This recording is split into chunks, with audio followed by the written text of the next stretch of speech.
At my son's wedding dinner, my husband of 32 years stood up, looked me dead in the eye, and announced, "This is the end for us, Darlene. I found someone new." His girlfriend, his secretary Patricia, sat directly across from me at our family table, wearing a smug smile like she just won the lottery. The entire reception hall went silent. Every fork stopped midair. Every conversation died. My own family stared at me like I was a wounded animal they didn't know how to help.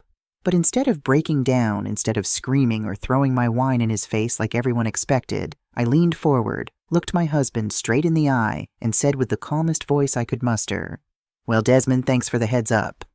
I reached into my purse, pulled out a manila envelope I'd been carrying for weeks, and slid it across the white tablecloth toward him.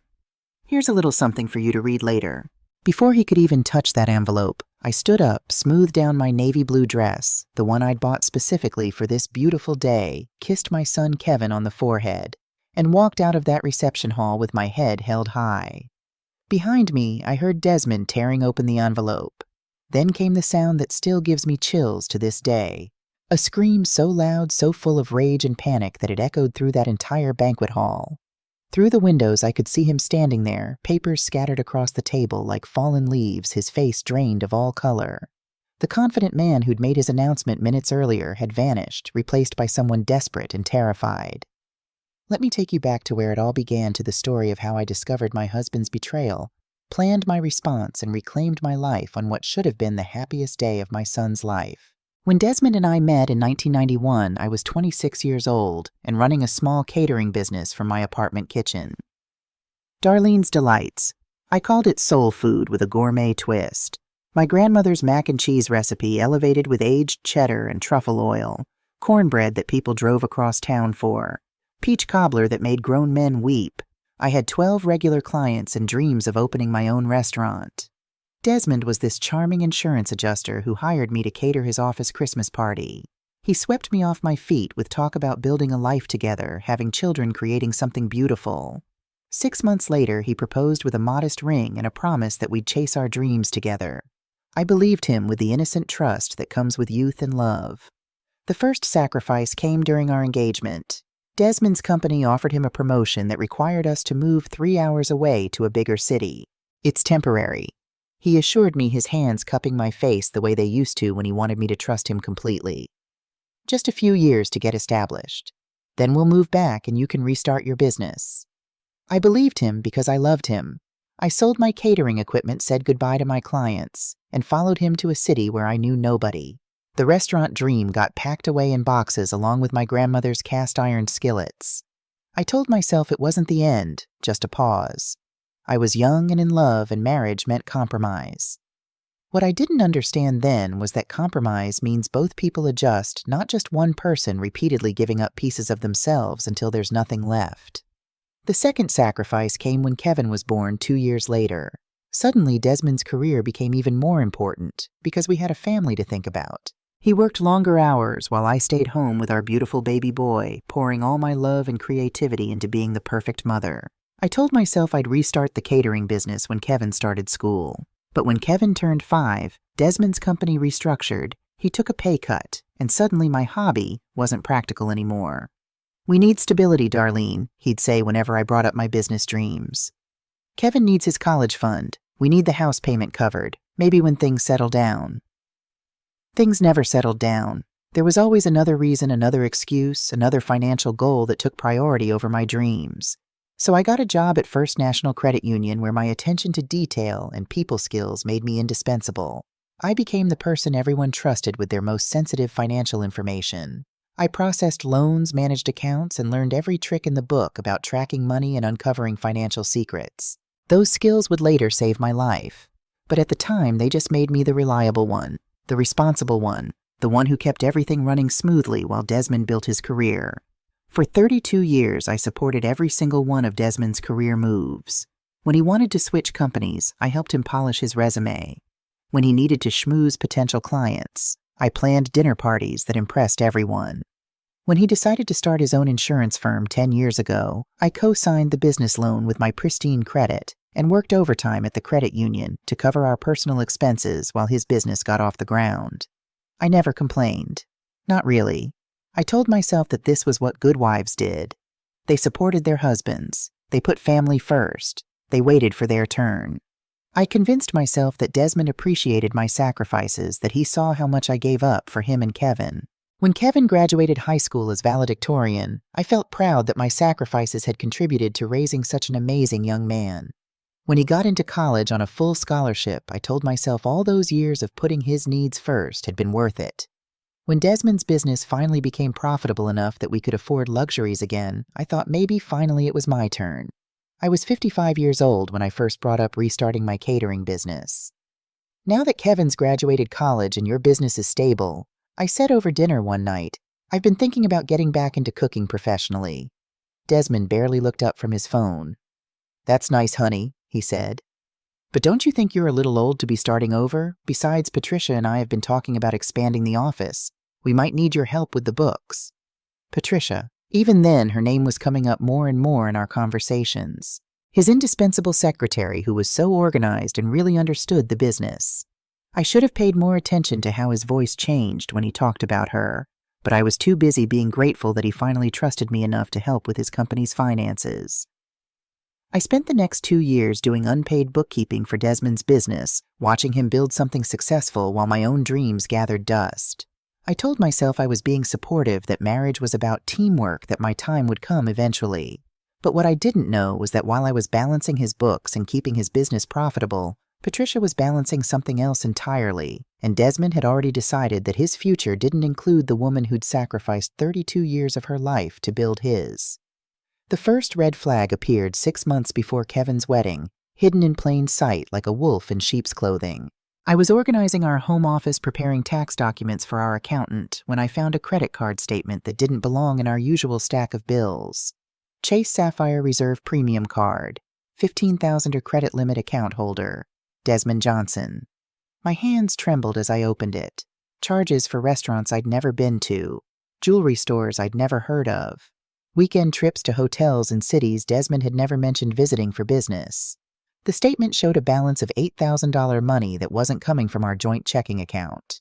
When I confronted him that evening, Desmond barely looked up from his laptop. Business expenses, honey, he said with that dismissive tone he'd perfected over the years. Client entertainment networking events. Patricia handles all the paperwork for reimbursements. Patricia, again, always Patricia these days. But why a separate card? I pressed my voice steadier than I felt. Why not use our business account tax purposes, he replied smoothly. Our accountant suggested it. Don't worry about it, Darlene. You handle the home finances. I handle the business stuff. That should have been the end of it. The old me would have accepted his explanation and gone back to trusting blindly. But 30 years at the credit union had taught me that financial secrets always tell the truth, and this statement was screaming lies. So I started paying attention, really paying attention.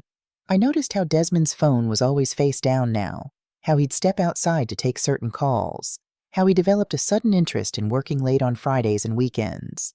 I watched him shower longer-use cologne on random Tuesday mornings and spend 20 minutes styling his hair for client meetings. The second discovery came 3 weeks later when I was dropping off lunch at his office, a surprise visit with his favorite sandwich from the deli down the street. Patricia wasn't at her desk, and I could hear laughter coming from Desmond's office. Female laughter, intimate laughter. I stood in that reception area for 5 minutes, listening to my husband's voice mixing with hers in a way that made my stomach turn inside out. They weren't discussing insurance policies. They were discussing weekend plans, inside jokes, private moments that had nothing to do with business. When they finally emerged from his office, Patricia's lipstick was smudged and Desmond's tie was crooked. They both froze when they saw me standing there holding his sandwich like some pathetic wife playing delivery service. Darlene, Desmond's voice was too bright, too surprised. What brings you here? Brought your lunch, I managed, setting the bag on Patricia's desk. Thought you might be hungry. Patricia smoothed her skirt and smiled at me with pure venom disguised as sweetness. That's so thoughtful, she purred. Desmond's lucky to have someone who takes such good care of him. The way she said takes care of him made it clear she thought my job was menial, temporary, easily replaceable. I smiled back and left without another word. But inside, something fundamental had shifted. I started documenting everything. Every late night, Every unexplained absence, every time he claimed to be working, but his office lights were off when I drove by. I used my lunch breaks to follow him sometimes, and what I saw confirmed my worst fears. Desmond and Patricia holding hands in restaurant booths across town, kissing in his car in empty parking lots, shopping together at jewelry stores where he'd never taken me, not even for our anniversary. But the worst discovery was yet to come. 2 months before the wedding, I was balancing our joint checking account when I noticed irregular transfers. Small amounts, $500 here, $800 there, moving out of our savings into an account I didn't recognize. The reference numbers led me down a rabbit hole that made my blood run cold. Using my access at the credit union, I traced those transfers to a secret account Desmond had opened 18 months earlier, an account with both his name and Patricia's name on it. An account that contained over $40,000 of our money. Money he'd been systematically stealing from our retirement savings to fund his affair. Jewelry purchases for Patricia. Weekend getaways to mountain resorts. Down payment on an apartment lease in her name. Expensive dinners, designer clothes, spa treatments. He was literally paying for his new life with the money I'd helped save for our old age. The paper trail painted a picture so clear, it left no room for doubt. This wasn't some midlife crisis or momentary lapse in judgment.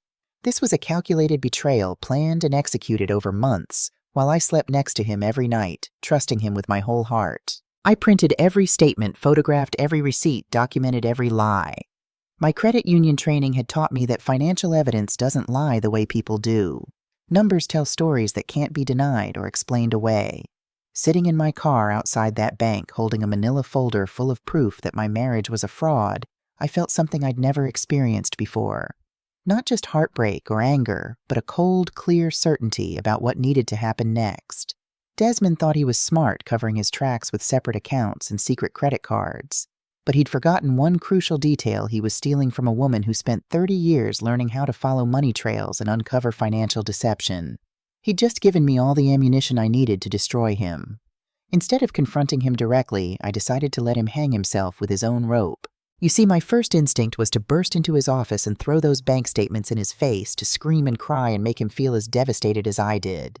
But 30 years of marriage had taught me something valuable about my husband. Desmond always underestimated me. He saw me as the quiet, dependable wife who'd never cause a scene, never fight back, never do anything that might embarrass him publicly. And for the first time in our marriage, I realized his assumptions about me could become his greatest weakness. Sitting in my car that day, surrounded by evidence of his betrayal, I made a decision that would change everything. I wasn't going to give him the satisfaction of seeing me broken. I wasn't going to hand him the perfect excuse to paint me as the hysterical, vindictive ex-wife who couldn't handle being replaced by a younger woman. Instead, I was going to use every advantage I had against him. And the beautiful irony was that Desmond himself had given me the most powerful weapon of all: the prenuptial agreement. I'd almost forgotten about it until I was reorganizing our file cabinet looking for the deed to our house. There it was, filed between our insurance policies and Kevin's birth certificate. 32 pages of legal protection that Desmond had insisted on after his first marriage ended badly. I'm not going through that financial nightmare again. He told me during our engagement, his first wife's expensive divorce still fresh in his memory. This protects both of us, Darlene. It's just smart planning. I'd signed it without really reading it, trusting him completely, believing that our love would last forever and those legal documents would never matter. Young love makes you do foolish things like sign contracts you don't understand. But now, staring at those yellowed pages, I needed to know exactly what I'd agreed to 32 years ago. That's when I called Sarah Martinez. Sarah had been my college roommate, the smartest woman I knew, who'd gone on to become a family law attorney specializing in high-asset divorces. We'd stayed in touch over the years, meeting for lunch whenever her schedule allowed, sharing stories about our kids and our marriages. Darlene, Sarah's voice was surprised when she answered my call. This is unexpected. How are you doing? I need legal advice, I said without preamble, and I need absolute confidentiality. The silence stretched for several seconds. Sarah was sharp enough to understand that this wasn't a casual call about updating our wills. Come to my office tomorrow, she said finally. Bring whatever documents you have. The next morning, I sat across from Sarah in her downtown law office, watching her face change as she read through my prenuptial agreement. Her expression shifted from professional interest to genuine surprise to something that looked almost like admiration. Darlene, she said, finally setting the papers down and leaning back in her chair. "Do you understand what you have here?" "A prenup that protects his assets," I replied, unsure why she looked so pleased. "Much more than that," Sarah said, flipping to page 23 and pointing to a specific clause. "This is a faithfulness provision. Your husband insisted on including language that voids most of the asset protection if either party commits adultery during the marriage." My heart stopped completely. "What does that mean?" "It means," Sarah continued, her voice growing more excited, "that if you can prove Desmond has been unfaithful, this prenuptial agreement becomes worthless. All those protections he put in place to safeguard his business and investments, they disappear the moment he violated his marriage vows." The irony was so perfect it almost made me laugh. Desmond's paranoia about his first wife's betrayal had led him to create a legal trap for his own infidelity.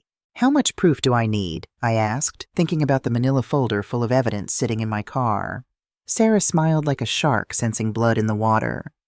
"Bank records showing he used marital assets to fund an affair would be excellent. Photos of them together would be helpful. Any evidence of cohabitation or joint financial accounts would be devastating." I had all of that and more. "There's something else," Sarah said, flipping through more pages.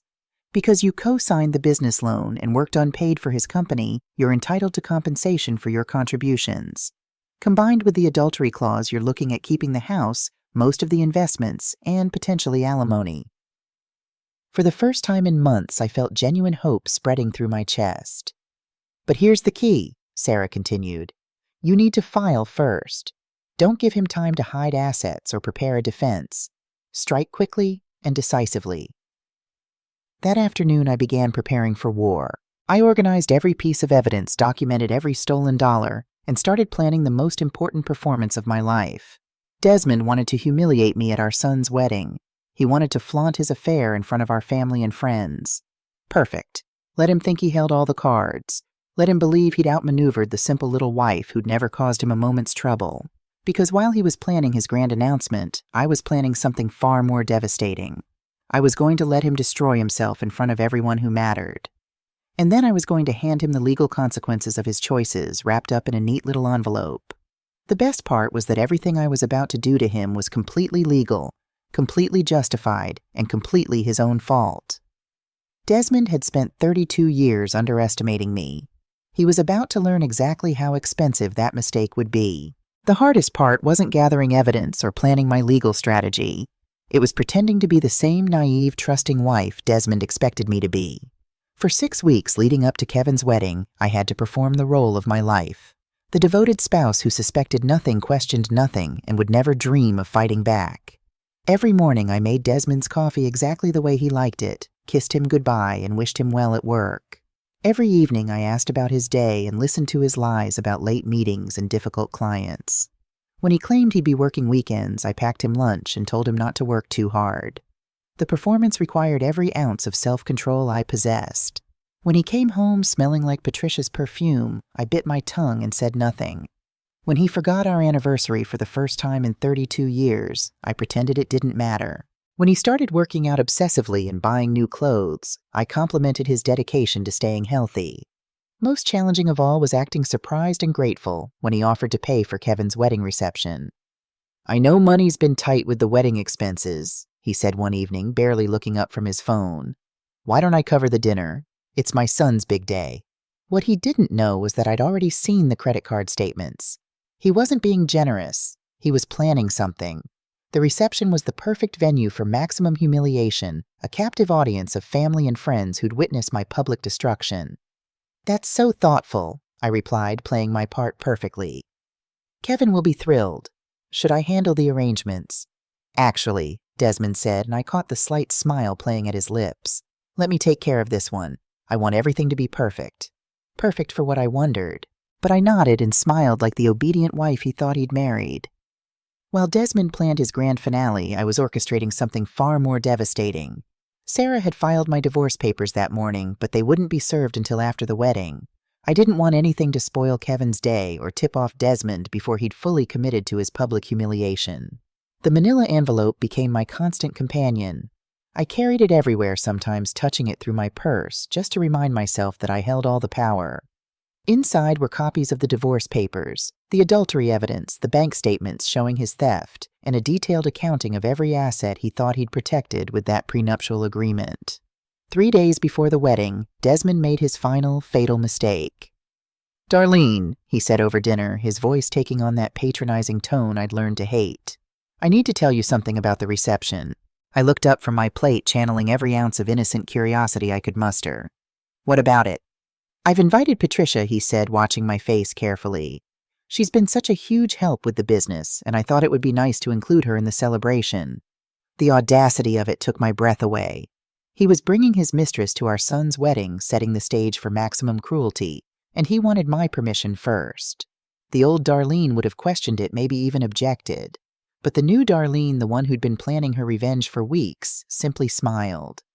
"Of course," I said. "That's very thoughtful. She's been working so hard." Desmond's face showed a flicker of surprise, as if he'd expected more resistance. But then his expression settled into smug satisfaction. He thought he'd broken me down so completely that I wouldn't even fight for my own dignity.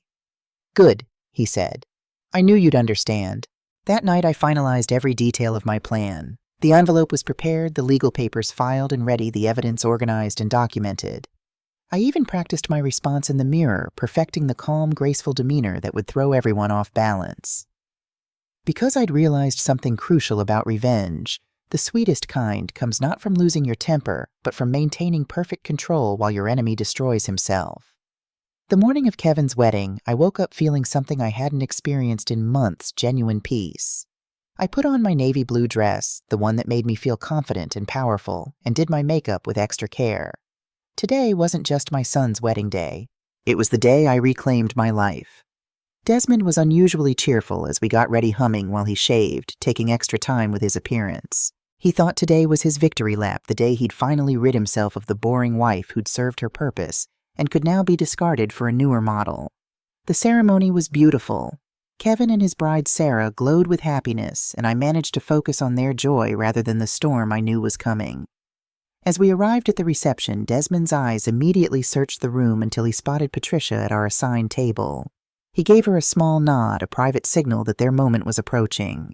At the reception, I watched him whisper something to Patricia that made her laugh, probably discussing how easy this was going to be, how I'd never see it coming. I smiled and waved at them across the room, playing my part until the very last moment. When Desmond stood up to make his announcement, when he looked at me with that mixture of pity and cruelty in his eyes, when he delivered his rehearsed speech about our marriage being over, I felt nothing but cold satisfaction. He thought he was about to destroy me. Instead, he just walked directly into the trap I'd spent 6 weeks preparing. Every word he spoke, every cruel revelation, every moment of public humiliation he inflicted on me in front of our family only made the contents of that envelope more devastating. Because while Desmond had been planning a public execution, I'd been preparing a resurrection that would leave him screaming. I was halfway to the parking lot when I heard the sound, a roar of pure rage and panic that cut through the evening air like a wounded animal. Through the reception hall's windows, I could see Desmond standing at our table, the manila envelope torn open in his hands, papers scattered across the white tablecloth like fallen leaves. His face had drained of every drop of color. The confident, smug expression he'd worn during his announcement was gone, replaced by something I'd never seen before: genuine terror. His hands shook as he rifled through the documents, his eyes scanning the legal papers with growing horror. Patricia leaned forward, trying to read over his shoulder, her perfectly manicured fingers reaching for the divorce papers. "Desmond, what is this?" she asked, her voice cutting through the stunned silence of the reception hall. But Desmond couldn't speak. He was staring at the bank statements I'd included, the ones showing every penny he'd stolen from our joint accounts, every dollar he'd transferred to their secret account, every purchase he'd made for her with money that belonged to both of us. "Desmond," Patricia's voice was sharper now, more demanding. She grabbed one of the papers from his trembling hands and began to read. I watched through the window as her expression changed from confusion to disbelief to cold, calculating panic. She was reading the adultery clause in our prenuptial agreement, the clause that voided all of Desmond's financial protections the moment he committed adultery. The clause that meant everything he thought he'd safeguarded for their future together was now mine to claim. "This cannot be real," Patricia said, her voice loud enough that the nearest tables could hear every word. "You said she would never fight back. You said she was too weak, too dependent. Too weak, too dependent. The words confirmed everything I'd suspected about their conversations. They'd sat in that secret apartment I'd helped pay for, mocking me, planning my humiliation, convinced that I was too broken down to defend myself. Desmond finally found his voice, but it came out as a strangled whisper that gradually built to a shout. She knew. She knew everything. She's been planning this. The family members at nearby tables were starting to understand that something terrible was happening. Kevin stood up from the head table, his face confused and concerned. "Dad, what's going on?" But Desmond was beyond caring about appearances now. He held up the divorce papers, his voice cracking with desperation. "She filed for divorce this morning. She's claiming adultery.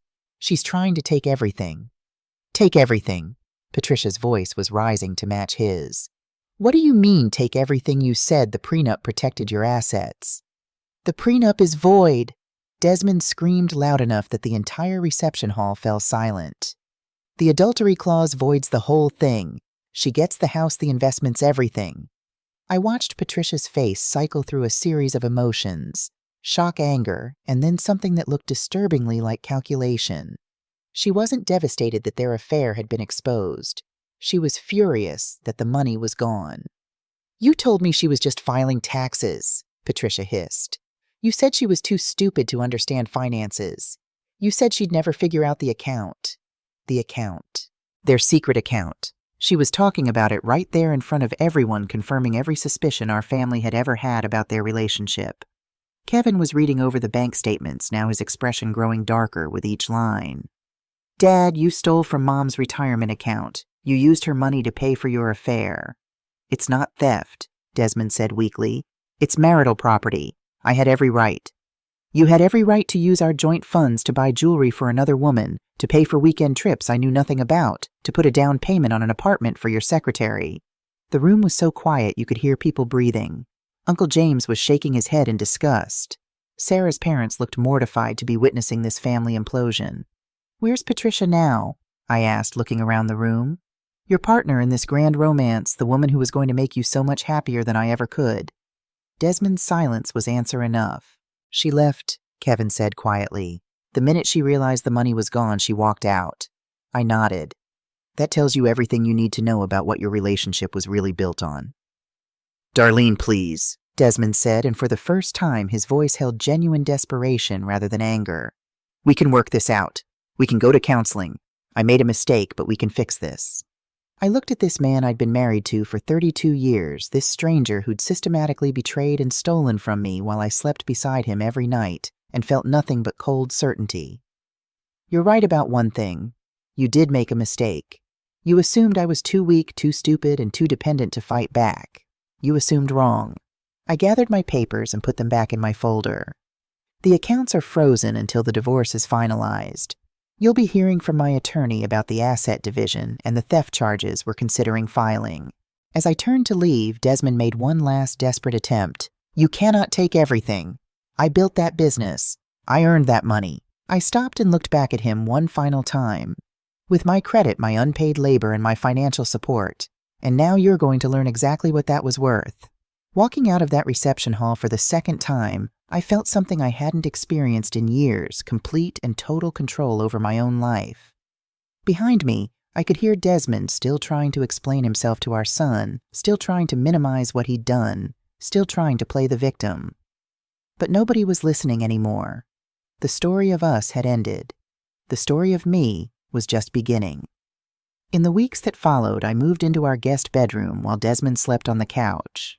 The divorce proceedings were underway, and Sarah had advised me not to leave the house since it would be awarded to me in the settlement. Desmond refused to move out, clinging to the delusion that he could somehow fix what he'd broken. Each morning he'd try a new approach, leaving coffee by my bedroom door, writing apologetic notes suggesting marriage counselors. Each evening he'd come home looking more desperate than the day before. One evening I found him sitting at the kitchen table, surrounded by printouts of our bank statements. "I can explain all of this," he insisted, pushing papers toward me. "It wasn't what it looked like. Patricia manipulated me. She tricked me into those transfers." The man who'd spent decades making confident decisions, who'd built a successful business through sheer determination, was now trying to convince me he'd been helplessly manipulated by his 28-year-old secretary. I didn't respond. I'd learned the power of silence, how it forced him to fill the void with increasingly desperate explanations. She threatened to tell you about one small indiscretion if I didn't keep giving her money. He continued, his voice rising. It started with just dinner, but then she wanted more. I was trying to protect you, to protect us. My silence amplified his growing panic. I calmly made myself a cup of tea as he cycled through excuses, accusations, and finally pathetic pleading. 32 years, Darlene. Doesn't that mean anything to you? One mistake shouldn't erase everything we built together. I stirred my tea slowly, watching the amber liquid swirl. A mistake is forgetting an anniversary. A mistake is saying something hurtful in an argument. What you did wasn't a mistake, Desmond. It was a campaign. A sustained, deliberate effort to betray me while stealing our retirement funds. You didn't make one bad choice. You made hundreds of them every single day for over a year. The legal process moved quickly. Sarah had prepared everything meticulously, and the evidence was irrefutable. Financial records don't lie. They don't forget details or change their story when confronted. They simply exist as permanent, unchangeable proof of what really happened. Desmond hired an expensive divorce attorney who took one look at our prenuptial agreement and the adultery evidence and advised him to settle quickly. Even Patricia's sudden disappearance from his life couldn't help his case. She'd cleaned out their secret apartment the day after the wedding and stopped showing up to work. According to office gossip, she'd already moved in with a cardiologist across town, a man with a significantly larger bank account and no inconvenient wife. A week after the wedding disaster, Kevin came to the house.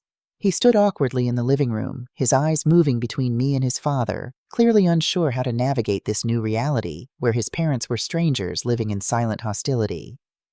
"Mom, can we talk?" he asked softly. "Alone. We went for a walk around the neighborhood, the same streets where I'd pushed his stroller all those years ago, where I'd taught him to ride a bike, where I'd built a life I thought would last forever." The late summer air was heavy with the scent of freshly mowed grass and barbecues, families enjoying their Sunday afternoons without any idea of the emotional hurricane brewing in our home. Kevin's shoulders hunched forward as he walked his hands deep in his pockets. "I had no idea, Mom, about any of it. Dad always made it seem like everything was fine between you two. Even when he invited Patricia to the wedding, he said it was just a business thing." His voice cracked with the strain of trying to reconcile the father he thought he knew with the man who'd humiliated his mother at his wedding. "I never wanted you to be caught in the middle of this, honey. That's why I waited until after your ceremony. The last thing I wanted was to ruin your special day." Kevin stopped walking and turned to face me, his expression a mixture of guilt and righteous anger. But he had no problem ruining it, did he? He planned the whole thing. He wanted to humiliate you in front of everyone. The realization seemed to physically pain him.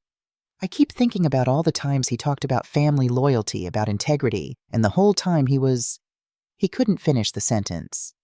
"People are complicated, Kevin. Your father made terrible choices, but that doesn't erase the good things about him. He loved you. He still does." Even as the words left my mouth, I wondered if I believed them. Had Desmond ever truly loved either of us, or had we simply been useful to him in different ways? "I can't even look at him right now," Kevin admitted, kicking at a stone on the sidewalk. "Sarah's furious too. Our wedding will always be remembered for this instead of, us getting married." I reached for his hand, the same hand I'd held when he was small, when he was afraid, when he needed reassurance that the world made sense. "Then make new memories. Take that honeymoon you've been saving for. Start your life together fresh. Don't let what happened define your marriage." Kevin squeezed my hand. "I'm so sorry, Mom. I'm sorry I didn't see what was happening. I'm sorry no one protected you the way you've always protected everyone else." For the first time since discovering Desmond's betrayal, I felt tears threatening to spill. Not from sadness or anger, but from the profound relief of being truly seen by the person who mattered most. "That was never your job, sweetheart. You don't need to protect me. I'm stronger than anyone, including me, ever realized." The day Desmond moved out was remarkably anticlimactic. No shouting, no final confrontation, no dramatic farewell. Just the soft clicks of a suitcase being locked, the gentle thud of the trunk closing, and the low hum of his car engine fading down the street. He'd found an apartment across town closer to his office, a sleek modern building with a doorman and a view of the river. It was exactly the kind of place he'd always talked about for our retirement before he decided I wouldn't be part of that picture. With him gone, the house felt larger, lighter somehow, as if his presence had been consuming oxygen I hadn't realized I needed. I walked from room to room, touching furniture, opening windows, letting in fresh air and sunlight. In our bedroom, my bedroom now, I found a note on the dresser, his final appeal written in the careful penmanship he reserved for important contracts, laying out all the reasons I should reconsider all the ways we could start over all the things he was willing to change. I folded it without reading beyond the first line and tucked it into a drawer. His words meant nothing now. His promises were empty. The only language I trusted anymore was the language of actions, and his had spoken clearly enough. That evening I did something I hadn't done in decades. I cooked just for myself. Not a quick sandwich or reheated leftovers, but a proper meal.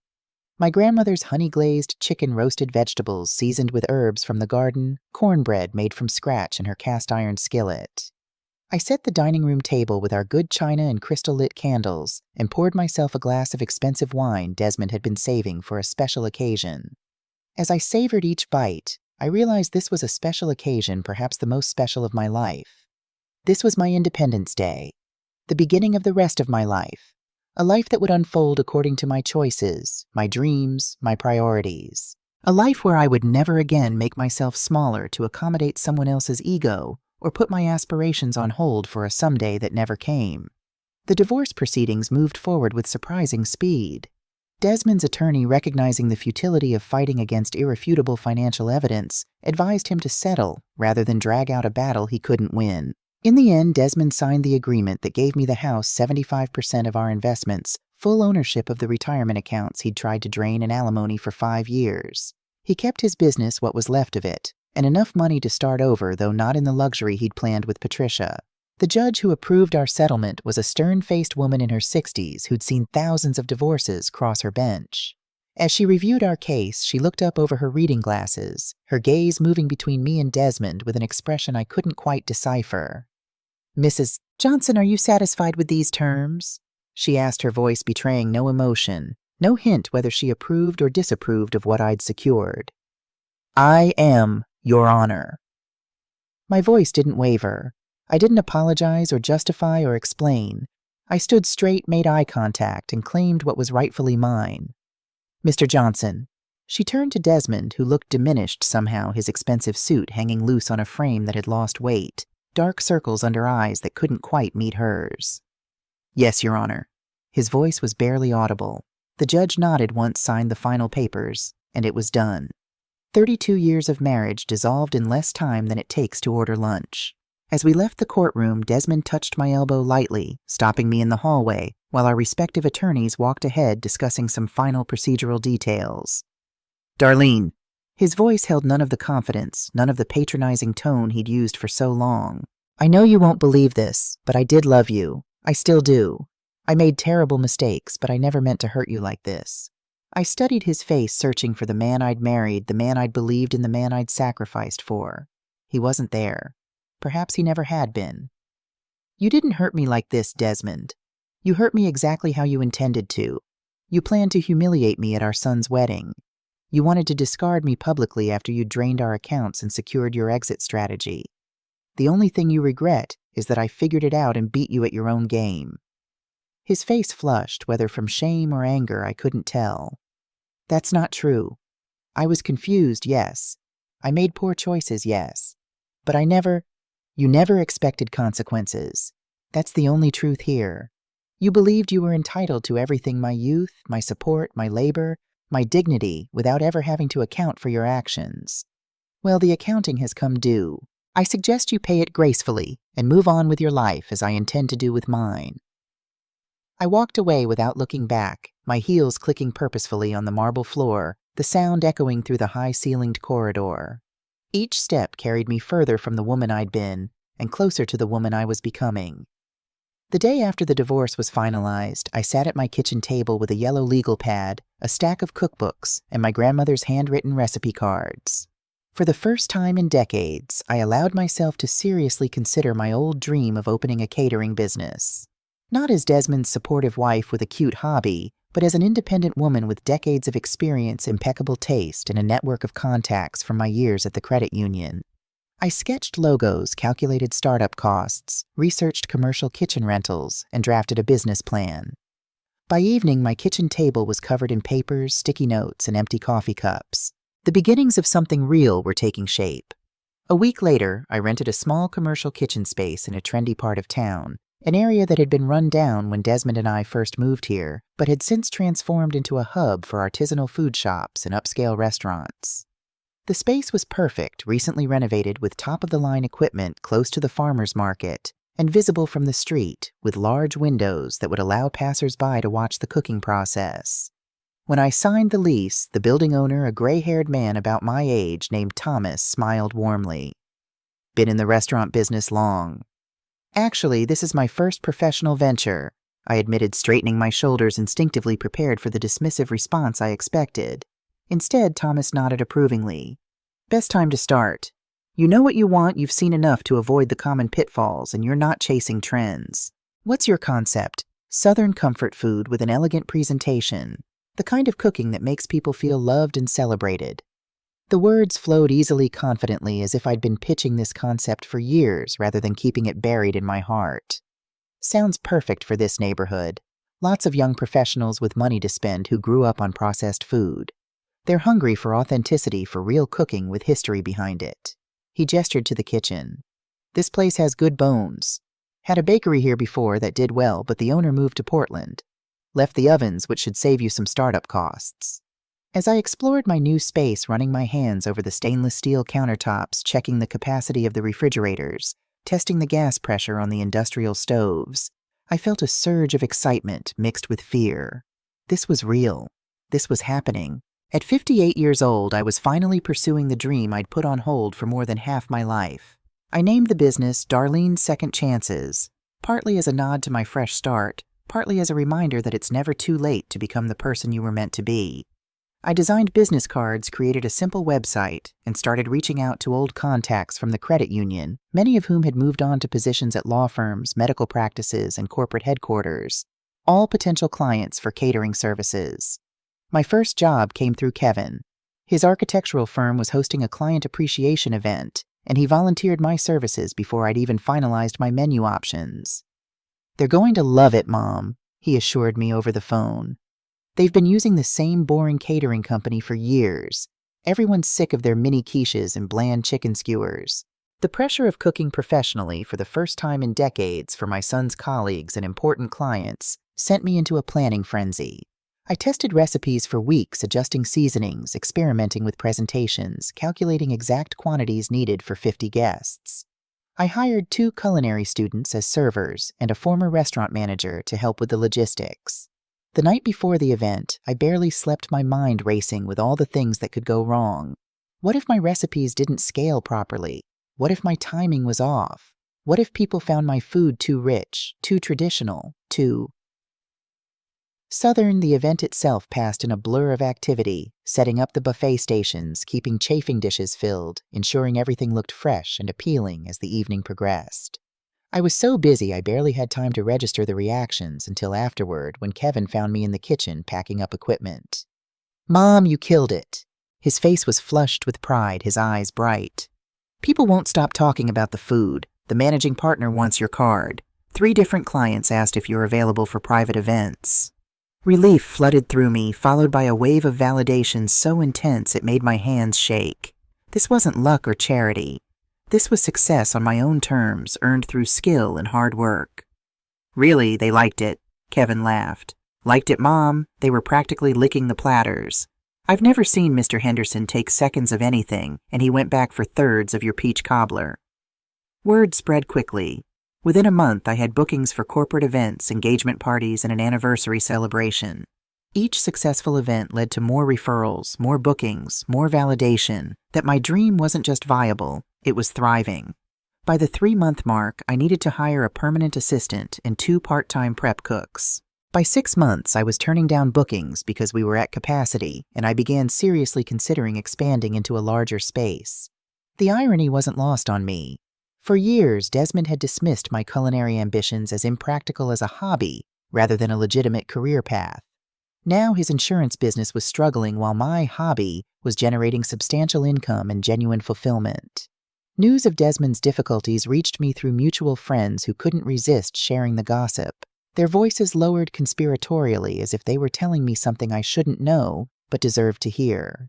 His business partner had bought him out for far less than the company was worth, unwilling to remain associated with someone whose reputation had been so publicly damaged. Many long-term clients had taken their business elsewhere after hearing about his behavior, particularly the female executives who'd once trusted him with their insurance needs. Without my unpaid administrative support and with his financial resources significantly diminished by the divorce settlement, Desmond struggled to maintain the business he'd been so proud of. Eventually, he sold his remaining shares and took a position at a larger firm, working for someone else for the first time in a decade. I felt no satisfaction in his downfall.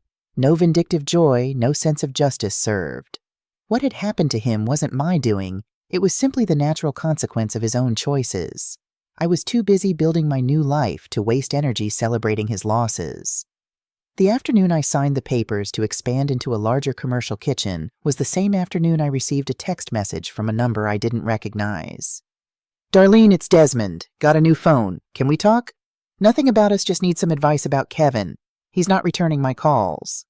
I stared at the message for a long time, my finger hovering over the delete button. This was exactly the kind of manipulation Desmond excelled at, using our son as an excuse to reestablish contact, to work his way back into my life through any available opening.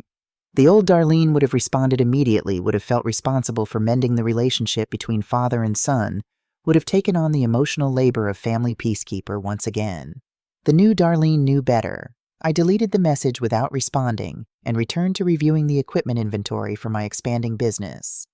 Kevin was an adult, fully capable of managing his own relationship with his father. Desmond's difficulty reconnecting with our son wasn't my problem to solve. 3 days later, Desmond tried again, this time with a carefully worded email that landed in my personal account.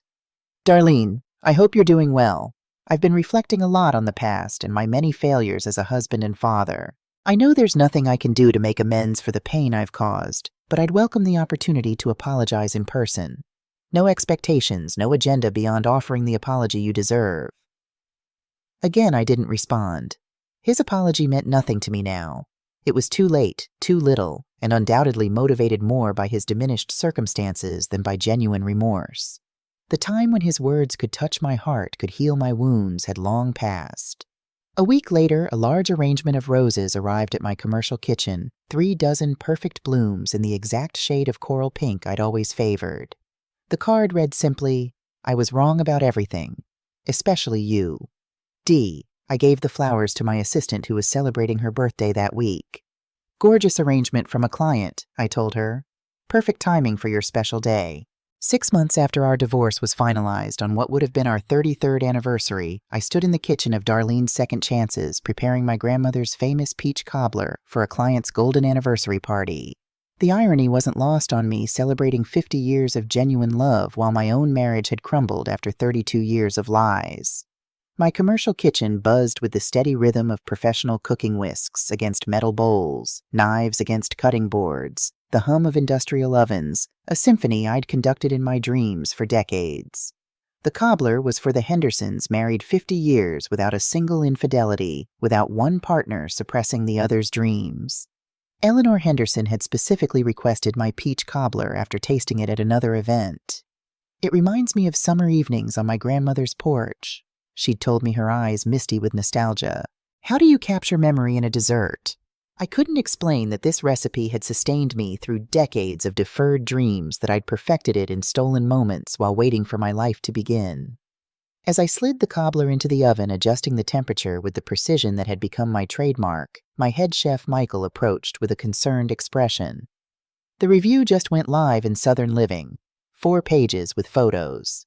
He handed me his tablet open to an article titled, "Second Acts: How Darlene Johnson Turned Personal Tragedy into Culinary Triumph." The writer had interviewed me last month, but seeing my story laid out in a national magazine, complete with glossy photos of my dishes and me in chef's whites, felt surreal. The woman in those photos stood tall, confident, her eyes bright with purpose. 6 months ago, that woman hadn't existed. Or perhaps she had buried beneath decades of compromise and self-doubt, waiting for the chance to emerge. The phone rang, interrupting my reflection. Lydia, my office manager, answered with her usual efficiency. A former school administrator who'd come out of retirement specifically to work with me, she'd become indispensable handling bookings, managing staff schedules, and fielding the increasingly frequent media requests with unflappable calm. "Yes, Mr. Johnson, she's here, but she's quite busy at the moment." My hands stilled over the pastry dough. Desmond. After weeks of texts, emails, and flower deliveries, he'd resorted to calling my business line. Lydia glanced at me questioningly. I shook my head slightly, and she understood immediately. "I'm afraid she's not available to come to the phone, Mr. Johnson. Would you like to leave a message?" A pause as she listened, her expression shifting from professional politeness to firm resolve. "No, sir, I cannot disturb her right now. This is a business line, and we're preparing for a major event tomorrow." Another pause. "Yes, I will let her know you called, but I suggest using her personal number in the future rather than this line." She hung up and rolled her eyes. That man does not take no for an answer. He insisted it was urgent and personal. "Nothing with Desmond is ever urgent unless it concerns him directly," I replied, returning to my pastry with renewed focus. "Thank you for handling it." But even as I continued working, a nagging worry tugged at the back of my mind. Desmond wasn't one to give up easily when he wanted something. If he'd escalated to calling my business, something significant must be driving him. The Henderson anniversary dinner was a triumph. 50 guests in a beautifully restored Victorian home, 3 generations celebrating a marriage that had weathered every storm. Throughout the evening, I watched Eleanor and Richard Henderson, how they moved in perfect synchrony after 5 decades together, how they still looked at each other with genuine delight, how their children and grandchildren orbited around them like planets around twin suns. "Your food made this night perfect," Eleanor told me as we packed up, clasping my hands in hers. "Especially that cobbler. Richard proposed to me over peach cobbler. Did you know that 51 years ago at his mother's table?" "I didn't know," I admitted, touched by the coincidence. "That makes it even more special." "Everything comes full circle, dear," she said with the serene wisdom of someone who'd lived long enough to see patterns repeat. "The bad and the good. Remember that." That night, after the kitchen closed and my staff had gone home, I sat alone in my office reviewing invoices when my cell phone buzzed. Kevin's name flashed on the screen, a welcome distraction from spreadsheets and vendor contracts. "Mom, have you talked to Dad recently?" His voice sounded strained, uncertain. "He called the business today, but I didn't speak with him." "Why?" Kevin exhaled heavily. "He showed up at our place last night. Completely unannounced, looked like he hadn't slept in days. Said he needed to talk to me about making things right with the family." Sarah was not happy about it. The mention of Desmond intruding on Kevin and Sarah's space sent a flare of protective anger through me. What did he want exactly? That's the thing, he was all over the place. First talking about how much he regretted what happened at the wedding, then about how his new job isn't working out, then about how he's been seeing a therapist who's helping him understand his self-destructive patterns. It felt performative, like he was trying to hit all the right notes without actually feeling any of it. I could picture it perfectly. Desmond crafting what he believed was a compelling narrative of redemption, carefully calibrated to generate maximum sympathy while accepting minimum responsibility. It was a strategy I'd seen him deploy countless times in his insurance business when dealing with difficult clients. "What did you tell him?" I kept my voice neutral, careful not to influence my son's relationship with his father, despite my own feelings. I told him I needed time, that he can't just show up and expect instant forgiveness because he's decided he's ready for it. Kevin's voice hardened slightly.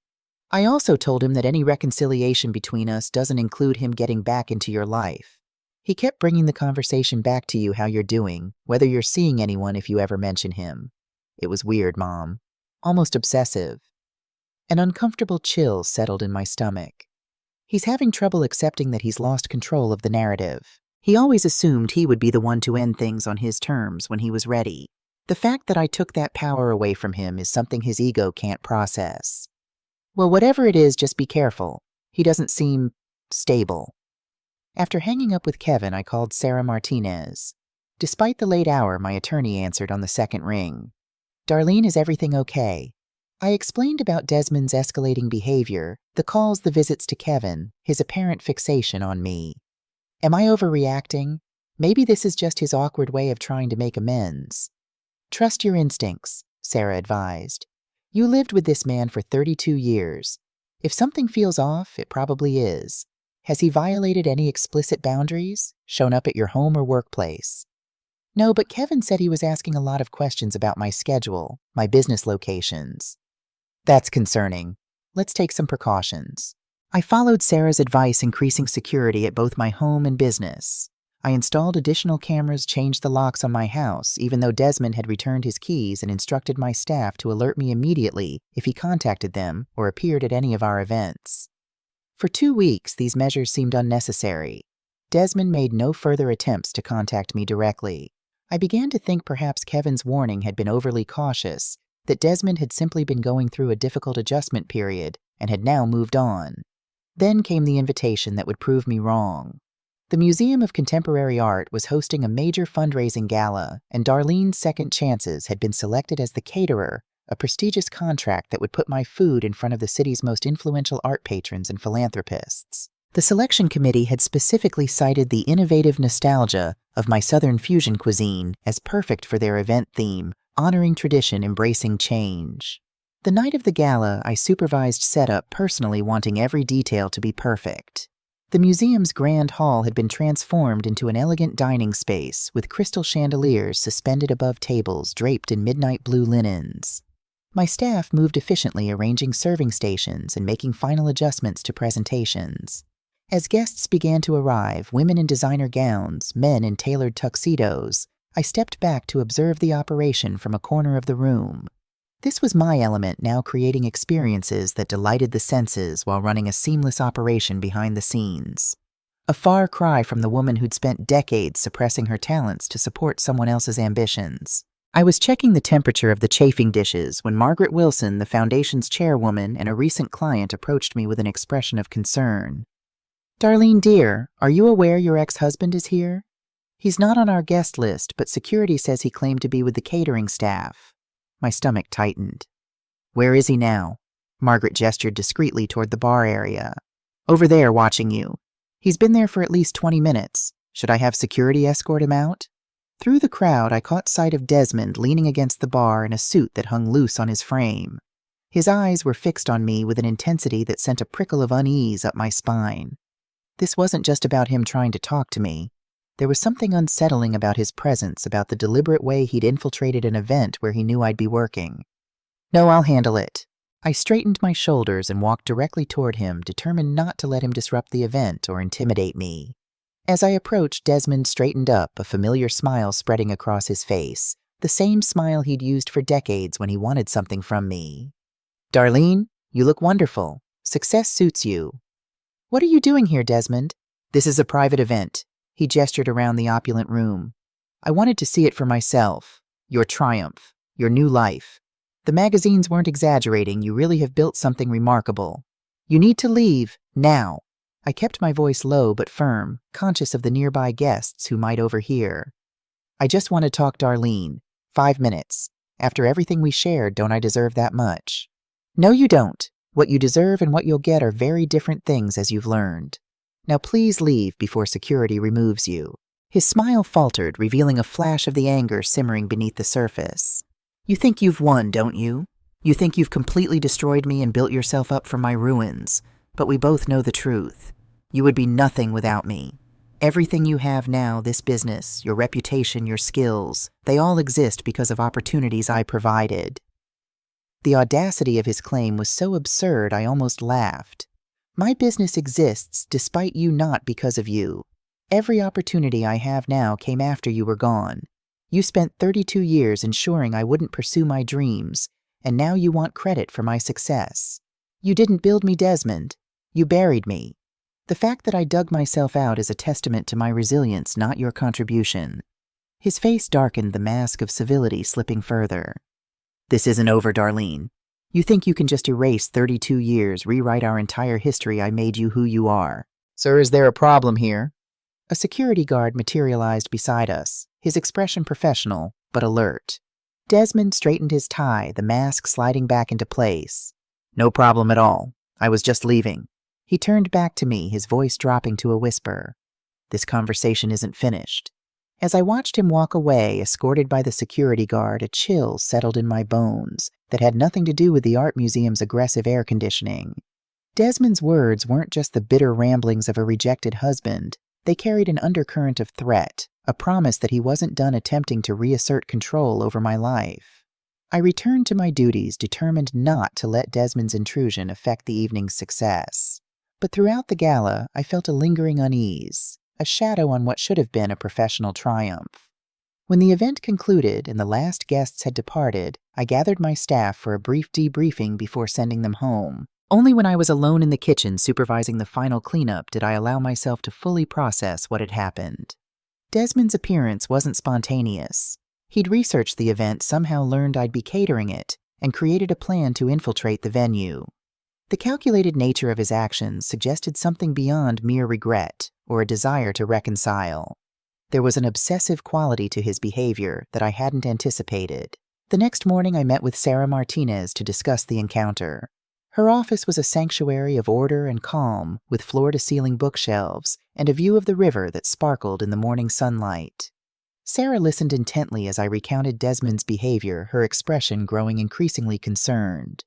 This pattern of escalation is worrying. First texts and calls, then showing up at Kevin's home multiple times, now appearing uninvited at your work event.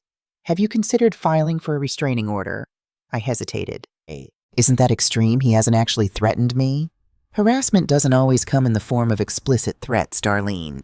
His behavior shows a concerning disregard for your boundaries and a fixation on inserting himself back into your life against your clearly expressed wishes. She leaned forward, her eyes serious. Sometimes people who experience a significant loss of control like Desmond did in your divorce become increasingly unpredictable as they try to regain that control. I thought about Kevin's description of Desmond's mental state, about the intensity in his eyes at the gala, about the whispered warning that our conversation wasn't finished. Let's prepare the paperwork, I decided, but I won't file unless he escalates further. Despite everything, he's still Kevin's father, and I don't want to make their relationship any more complicated than it already is. Sarah nodded, respecting my decision while making notes on her legal pad.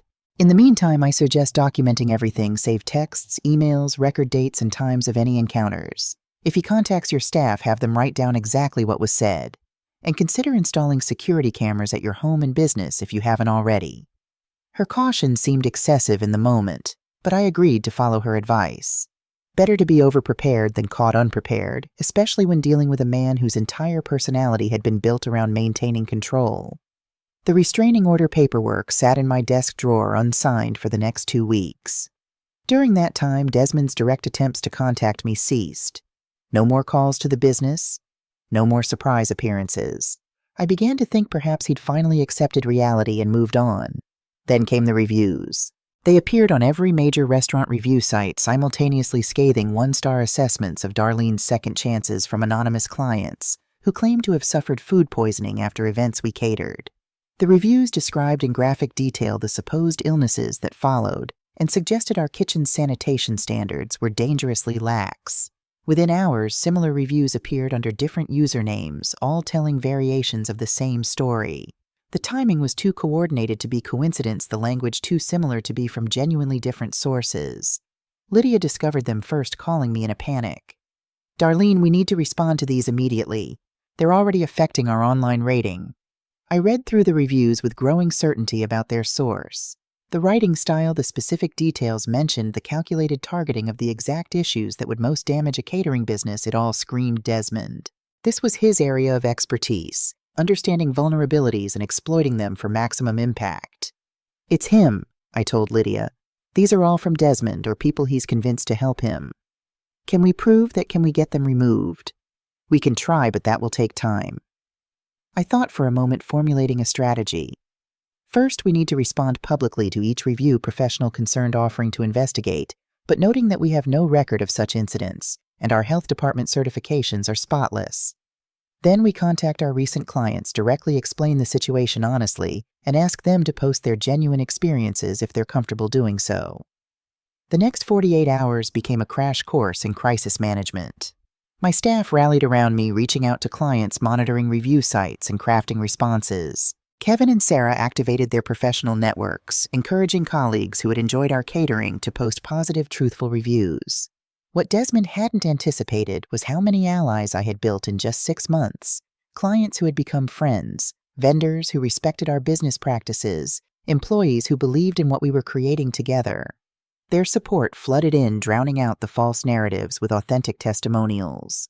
By the 3rd day, the review platforms had begun removing the fraudulent posts after multiple users reported them as suspicious. Our rating recovered slowly but steadily. The crisis wasn't over, but the immediate threat to the business had been contained. I sat in my office late that evening, exhausted but relieved, when a notification appeared on my phone, an email from an address I didn't recognize. The subject line read simply, "Truce." The message inside was brief. "Perhaps I underestimated you again. Let's talk. No tricks, no agenda. Just closure. Meet me at Riverside Park, the bench near the old oak tree. Tomorrow, 2 p.m. D. My finger hovered over the delete button, but something stopped me. Not hope or sentimentality, but a pragmatic recognition that this cycle of attack and defense could continue indefinitely unless we reached some sort of understanding. The park was public safe, a neutral territory where we could speak without either of us having a home field advantage. I didn't respond to the email. If Desmond showed up, he showed up. If not, I'd lose nothing but a few minutes of my afternoon. The next day dawned clear and crisp, the kind of perfect autumn weather that had always been my favorite. I dressed carefully in clothes that projected confidence and success, tailored black pants, a deep burgundy blouse, low heels that were practical but elegant. Not for Desmond's benefit, but for my own.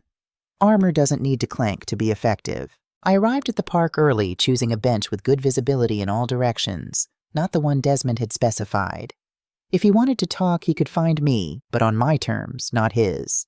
At precisely 2 o'clock, I spotted him walking along the path, scanning the area. He'd dressed up too, the same suit he'd worn at the gala, but with a fresh haircut and a new tie. The external trappings of the successful businessman he'd once been. When he noticed me on the different bench, a flicker of annoyance crossed his face before he smoothed it into a pleasant expression and approached. "You changed the location," he observed, standing a respectful distance away. "I did." He gestured to the empty space beside me. "May I?" I nodded once, and he sat down, leaving appropriate space between us. For a moment, neither of us spoke. The park continued its life around us, joggers on the path, children playing in the distance, an elderly couple feeding ducks at the pond's edge. "I owe you an apology," Desmond finally said, his voice lacking the smoothness I'd grown accustomed to over the years. "For the reviews. It was childish and vindictive." "It was illegal," I corrected him. "Defamation interference with business relationships, possibly fraud, depending on how the prosecutors want to frame it. Sarah has already prepared the lawsuit. I was going to file it tomorrow." He flinched slightly. "Will you still—" "That depends on this conversation." Desmond nodded, accepting the conditional nature of any truce between us. "I've been struggling since the divorce. Since the wedding, really. Everything I thought I knew about my life, about our life together, was suddenly rewritten. I didn't know who I was anymore if I wasn't the successful husband with the supportive wife and the perfect family narrative. You rewrote that narrative the moment you decided to start seeing Patricia. You just didn't expect me to find out until you were ready for me to know." He didn't deny it. "I thought I deserved more. I thought I'd earned the right to happiness, however I defined it, even if that meant hurting you in the process." He stared out at the pond, not meeting my eyes. "I didn't see you as a full person with your own dreams and rights. You were a supporting character in my story, not the protagonist of your own." The admission surprised me, not because it wasn't true, but because I hadn't expected him to recognize it, much less articulate it. "What do you want, Desmond, really?" He turned to face me, then his expression more vulnerable than I'd seen it in decades. "Peace, for both of us. I want to stop feeling this consuming anger every time I see how well you're doing without me. I want to rebuild some kind of relationship with Kevin. I want to stop waking up at 3 in the morning filled with regret for what I destroyed." "And you think meeting in a park and admitting you were wrong will accomplish all that?" "No." He shook his head slowly. "I think it's a first step. I think it's me finally accepting that I can't control how this story ends. I can't manipulate you into forgiving me or force Kevin to welcome me back into his life. All I can do is stop making it worse and hope that with time, some kind of healing is possible." I studied him carefully, looking for signs of the practiced charm he'd wielded so effectively throughout our marriage, the calculated sincerity he'd used to sell insurance policies and talk his way out of arguments. But what I saw instead was fatigue, regret, and something that looked surprisingly like genuine humility. "The reviews will be retracted by the end of the day," he continued. "All of them. I've already contacted the people who helped me post them, and I won't contact your business again or show up at your events. You have my word." "Your word hasn't been worth much in recent history, Desmond." He nodded, accepting the blow without defense. "I know, which is why I understand if you still file the lawsuit.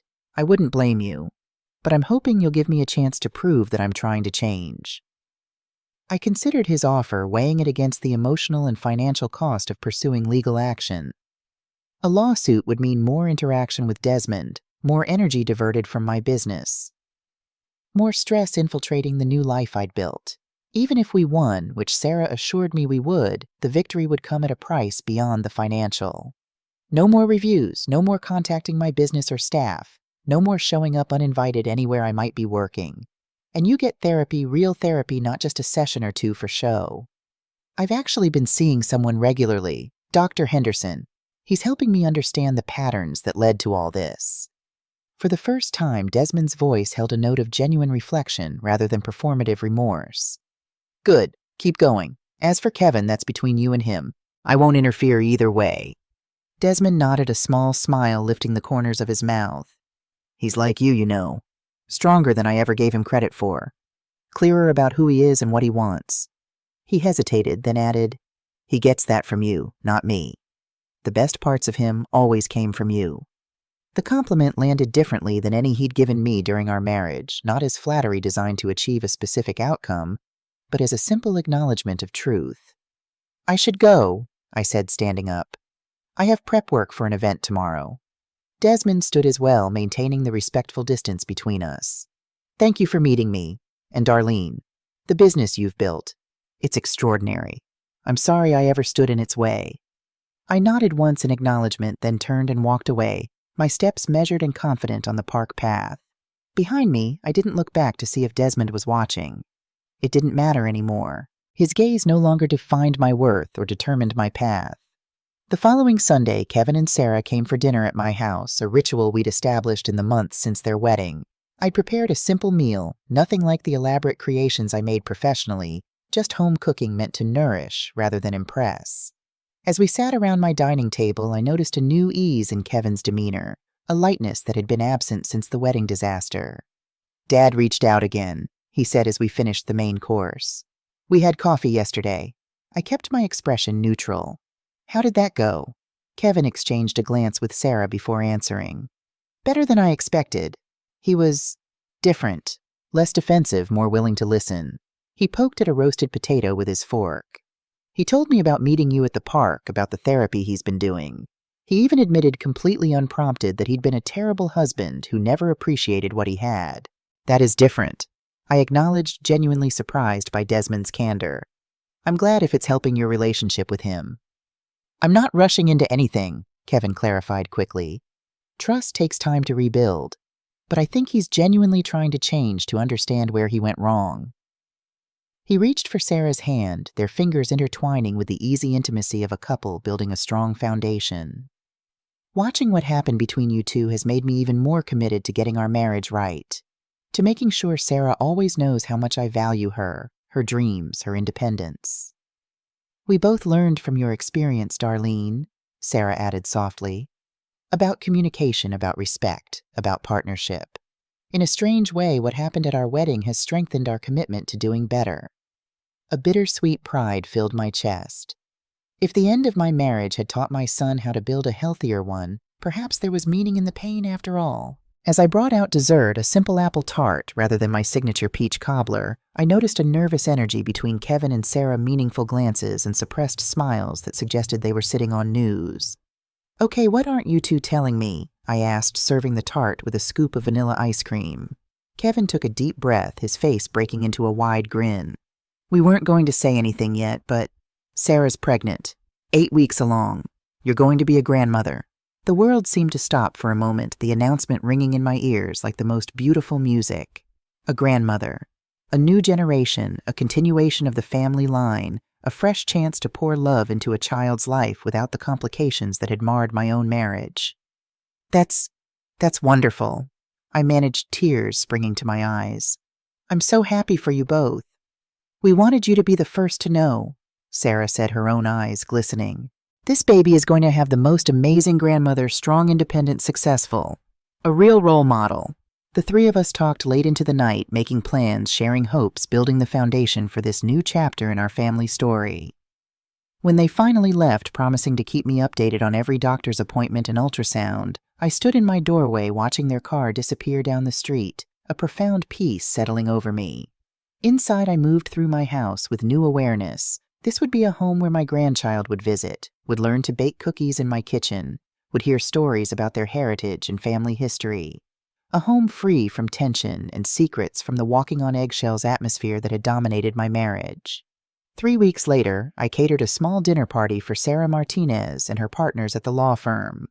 As we were packing up equipment at the end of the evening, Sarah pulled me aside. I checked on those reviews, by the way, all retracted just as he promised. And I had a colleague who knows someone at his therapy practice confirm that he's been attending weekly sessions for the past 2 months. You didn't have to do that, I said, though I appreciated the confirmation. Sarah shrugged. Professional habit. I don't trust reformed villains until I've verified their reformation. She studied me for a moment. How are you feeling about all of it about him? I considered the question carefully. Indifferent, mostly. Not in a bitter way, just disconnected. Like he's a character in a book I read long ago rather than someone who was part of my daily life for 32 years. That's probably the healthiest response possible. She smiled approvingly. You've come so far in just 6 months, Darlene. When you first walked into my office with that prenup and those bank statements, you were determined but still fragile. Now look at you running a successful business, establishing healthy boundaries, preparing to be a grandmother. It's remarkable. I couldn't have done it without your help. I acknowledged, grateful for her guidance through the legal and emotional maze of ending my marriage. You had everything you needed already, Sarah countered. The strength, the skills, the determination. You just needed to recognize them in yourself. As my staff loaded the last of the equipment into our catering van, Sarah walked me to my car, the night air cool around us. You know, when you first came to my office with that prenup, I thought we were just preparing for a straightforward divorce case. I had no idea I was witnessing the beginning of a complete transformation. Neither did I admitted, unlocking my car. I just knew I couldn't keep living a lie. Well, your truth looks pretty spectacular from where I'm standing. She gestured to this catering van with its elegant logo to the staff who respected me as a boss and mentor to all the visible evidence of the life I'd built from the ashes of betrayal. It feels spectacular, too. Most days, at least. There are still moments when I wake up and can't believe this is my life now. Believe it, Sarah said firmly. You earned every inch of it. The following week, Southern Living magazine contacted me about being featured in their Women Entrepreneurs issue. The interviewer, a thoughtful woman in her 30s, spent a day shadowing me through food preparation client meetings and staff training. As we sat down for the formal interview portion, she asked a question that caught me off guard. You've achieved remarkable success in just 6 months, at an age when many people are thinking about retirement. What would you say to women who feel it's too late to pursue their dreams? I thought about the question carefully, wanting my answer to resonate with truth rather than platitudes. I would tell them that expertise doesn't expire. Knowledge and skills you've honed for decades, even if only in your own kitchen, even if only for family and friends, are valuable currency. The world needs what only you can create at every stage of life. That's beautiful, she murmured, making notes. Do you have any regrets about not starting sooner? Another probing question that deserved honest reflection. I regret believing that my dreams were less important than someone else's reality. I regret the years of self-doubt, of thinking that support only flowed in one direction. But I don't regret the skills I developed during those years, the patience, the attention to detail, the ability to anticipate needs before they're expressed. Everything I learned in my previous life makes me better at what I do now. The interview continued, covering practical aspects of running a catering business, developing signature recipes, managing staff. As we wrapped up, the interviewer asked one final question. What's next for Darlene Johnson and Darlene's Second Chances? Growth, but controlled growth, I replied without hesitation. I'm expanding into cooking classes next month, weekend workshops for home cooks who want to elevate their family recipes. I'm writing a cookbook focused on Southern comfort food with modern healthy adaptations. And personally, I smiled thinking of Kevin and Sarah's news, still our family's private joy. I'm preparing for a new role that has nothing to do with cooking or business, but everything to do with love and legacy. After the interview, I wandered through my commercial kitchen, now quiet after the day's activities. The stainless steel surfaces gleamed under the overhead lights, professional equipment arranged exactly as I preferred. This space, this business, this life, all of it built by my own hands, according to my own vision, on my own timeline. I thought about Eleanor Henderson's words at the anniversary party. Everything comes full circle, the bad and the good. The circle of my life had taken an unexpected turn, broken out of its predictable orbit, and created an entirely new pattern. The pain of Desmond's betrayal had been the catalyst, but my response to that pain had been the true transformation. Driving home that evening, I took the long route winding through the city streets that had become so familiar over the past 6 months. I passed the first venue where I'd catered a corporate lunch, the farmer's market where I sourced my produce, the culinary school where I'd recently been invited to give a guest lecture on entrepreneurship. Each landmark represented a choice I'd made, a step I'd taken toward reclaiming my power and pursuing my long-deferred dreams. In my driveway, I sat for a moment before going inside, savoring the quiet satisfaction of a day well spent. My phone chimed with a text from Kevin, a sonogram image attached. First picture of your grandchild, doctor says everything looks perfect. We find out the gender next month if we want to know. Do you? Joy bubbled up from somewhere deep within me, pure and uncomplicated. This was the beauty of second chances, not just in careers or relationships, but in how we see ourselves, how we define our worth, how we create meaning from the unpredictable twists of fate. Inside my house, I kicked off my shoes and poured myself a small glass of wine to celebrate the sonogram. The silence of the empty home no longer felt lonely or abandoned. It felt peaceful, intentional. My space arranged according to my preferences, filled with objects I had chosen because they brought me joy or served a purpose I valued.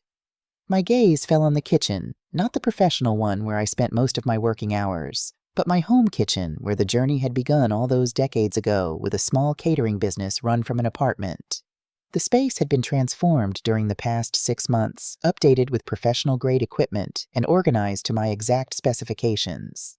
It was no longer just a place to prepare family meals. It was a creative workshop, a laboratory for testing new recipes, a sanctuary where I could experiment and create without judgment or constraint. On the refrigerator door held by a magnet was the sonogram Kevin had sent earlier. Beside it, a feature article from the local business journal. At 58, Darlene Johnson proves it's never too late to begin again. The journalist had interviewed me about starting over, about finding success after decades of putting my dreams on hold. The pull quote they'd highlighted still resonated with me months later. The most valuable ingredient in any recipe isn't found in the pantry. It's the courage to trust your own taste, your own judgment, your own worth. 6 months ago, I had walked out of a wedding reception with nothing but a folder of evidence and the shaky belief that I deserved better than the life I'd been living. Tonight, I stood in a home that was truly mine, surrounded by the tangible results of courage and perseverance, blessed with a son who had built a healthy marriage of his own, and now expecting a grandchild who would know me only as the strong, independent woman I had become. The path from there to here hadn't been easy. There had been moments of doubt, of fear, of wondering if I'd made the right choice in blowing up the comfortable predictability of my former life. But standing in my kitchen, wine glass in hand, looking at my grandchild's first picture, I knew with absolute certainty that walking out of that reception hall was the best decision I'd ever made. Sometimes the worst day of your life becomes the first day of your best life. Sometimes the most painful ending clears the way for the most beautiful beginning. Sometimes the deepest betrayal forces you to finally be true to yourself. And sometimes when you're 58 years old and think your story is mostly written, you discover that the most exhilarating chapters are still ahead of you.